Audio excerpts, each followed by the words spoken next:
Okay, continuing on this afternoon, day one of the NTT IndyCar Series content days here in downtown Indianapolis. Kyffin Simpson joins us, driver of the number 8 this year, the Chip Ganassi Racing Honda, beginning his second season in the NTT IndyCar Series. Finished second as the Rookie of the Year battle heated up towards the end there in 2024. And back at it, full season, ready to go. What did you learn in year one that you're going to apply here in year number 2?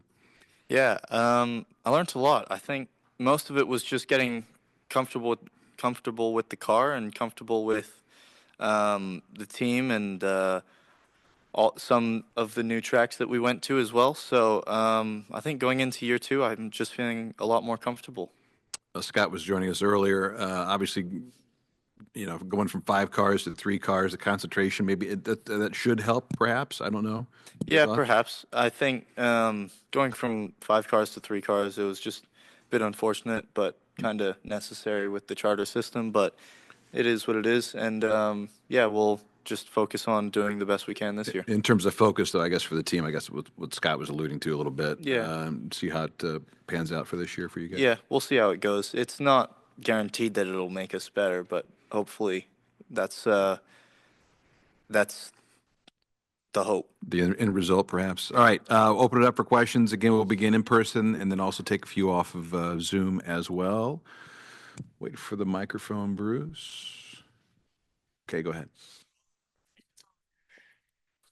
Last year with a 5 car team, I don't want to say it would be easy to get lost in the shuffle, but I mean, 5 cars, engineering staff, and all that. Now that it's a 3 car team and you're one of the three, do you feel that there's a lot more effort and attention placed on what you're going to be able to do in your development in IndyCar?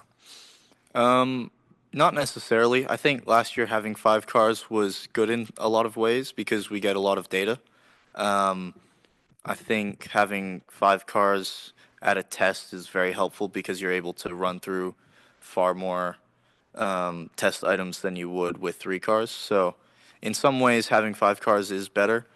Uh, but like Dave mentioned, it's a lot more focus when you downsize to 3 cars. So we'll see how it goes this year and see how we go when we get to Sebring.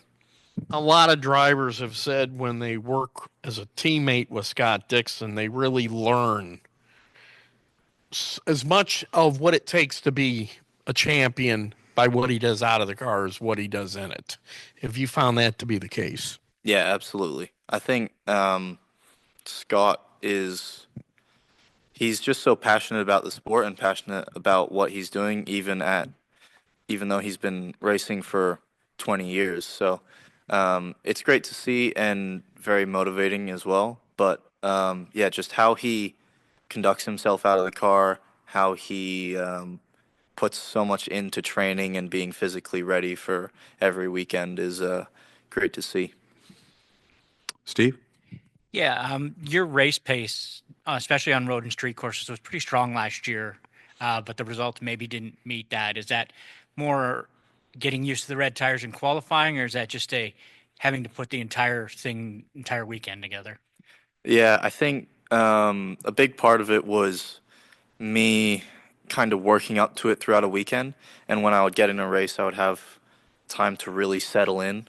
I think going into the second year, that'll be a lot easier for me, having more of a baseline of exactly how the car should feel in a first session. So I'm looking forward to getting back to St. Pete and trying to start off a lot stronger than we did last year. But I think I've done a little bit of quali sim work over the off season, and hopefully that will be shown in St. Pete. You worked with Seb Bourdais last year a lot. What was the best advice he gave you last year? Uh, so much. It was always with Seb. He he just kind of Seb's very focused on how the driver can give feedback to make the car better. So it was most of what he uh, advised me on last year was trying to feel the car better and give better feedback, which was very helpful for sure because the way he goes about it is, I wouldn't say unique, but it's very detailed. Let's go Eric and then David Lane on the back. Go ahead, Eric. Speaking like Dave said about condensing from 5 to 3 cars, you have the unique perspective this year of for the last 5 seasons, those are your 2 teammates that won the championship. What have you maybe observed or seen about how they approach a race weekend or a car change or just the culture about that team now that it's just you 3 now and they happen to be the season champions and for the last 5 years? Is there a lot you've learned from them? Any advice that they've given you or just maybe you observed from them? Yeah, for sure. I think every weekend that I drive with them, I learn a lot. Just every time I pull up their data, I just compare it to mine and then kind of see how they're approaching each corner differently, um, and then in the engineering room as well with feedback and how they describe the feeling of the car as well. So it's just interesting to see all the little differences between me and them and try to get me as close as possible to where they are. David. I've noticed that your social accounts have been a bit more active and reactive recently. I mean, what was the thought process behind that? Is that just kind of the task of the modern racing driver to try to drive as much social interaction around you and your brand as possible? Yeah, just having some fun with it, really. Just doing, just kind of posting whenever I have something fun to post. But you've got your normal days throughout the week where you're not really doing anything and you're just kind of going throughout life normally. But yeah, anytime I do something fun or something like that, I try to make a post and just continue that social media exposure. Anything wild planned as the season gets going? Nothing wild. Talked about going to DR for a kite surf trip, maybe. So that could be fun. But yeah, nothing planned as of right now. DR meaning Dominican Republic. Sorry. Yep. Yeah. We're in Indiana. We're not enough for DR. We're more DQ in Indiana than we're DR. Okay. So okay. Let's go. Some off Zoom. Dan Jones, Dive Bomb Motorsports. Go ahead, Dan. Thanks, Dave. Hi, Kyffin. Now you've had your full rookie season, how do you sort of reflect on the last year? I know you didn't really have expectations as such, but how do you success your first year against how you sort of expected it to go? Yeah, I think my first year, I'm very happy with it. I think I was very happy with how we performed in the races. I think some of our results didn't really show so well for one reason or another, but I felt like we performed quite well, and I think if we can be a bit more consistent this next year and kind of stay out of some unnecessary incidents, that would be ideal. I think we had a couple too many crashes last year, whether it was me making a mistake or it was getting into some sort of issue with someone else. So I think if we clean all that up this year, we'll be looking good. Can we expect your rivalry with Pickles to continue throughout the course of the year? Yeah, that's looking to continue for the rest of my life, probably. Yeah. We'll keep an eye out. Key storyline for the season. Thanks, Kyffin. Thank you, Dave. All right, thanks. Thanks, Dan. One more off Zoom. We'll go back in person. Asher Ferris, Asher's Racing Channel. Here we go. Go ahead, sir.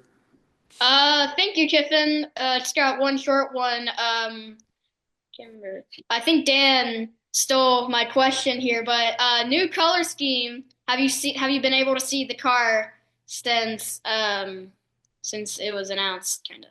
Yep, got to see the car yesterday briefly. Looking good. I like the new colors. Excited for everyone else to see it as well soon, hopefully. Yeah, I cannot wait to see it. Thanks, Dave. Thank you, Kyffin. Thank you. Thanks, Asher. Back in person. Blake, go ahead. Kyffin, besides the Indy 500, what race do you have circled you most look forward to in the 2025 schedule? Road America is always my favorite track. So I think among a lot of drivers, it's a track that we all like. We all enjoy racing there. So last year obviously didn't go as planned, but hopefully we can get another Fast 12 there this year, and then hopefully we can have a solid race. Any other questions in person? Maybe before you go, just your thoughts on the Indy Next. I mean, we're seeing more and more guys. Jacob Abel got a full-time ride. Obviously, Louis Foster's the champion. Just looking back on your time there and preparation and how that really helped you going into the NTT IndyCar series.